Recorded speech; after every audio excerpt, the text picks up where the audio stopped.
Hi friends, welcome back to AppIQ, and in this video I'm going to show you how to change your keyboard layout on your Samsung Galaxy phone. And this is very interesting because you're going to see a few things that you can enable and disable on your keyboard. So let's get into it. So swipe up and click on settings, find general management, click on that, then find your Samsung keyboard settings, tap on that.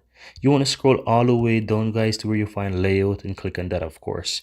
Now, let me go ahead and minimize my keyboard so you can see full screen. So here you can see the button and symbol layout. As you can see, if you tap on that, you can choose between the default or alternatives there.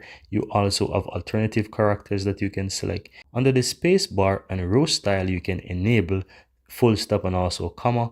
Under the email input, you can choose if you want to have the .com. As you can see there, I had it enabled. I can disable it and it will only leave the period, or you can disable both. It's really up to you.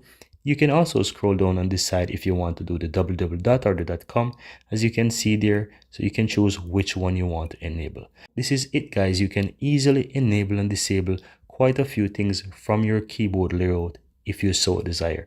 I really hope you found this useful, and if you do, don't forget to give this video a like, let me know in the comments below, and hit that subscribe button. Thank you guys for watching, and see you next time.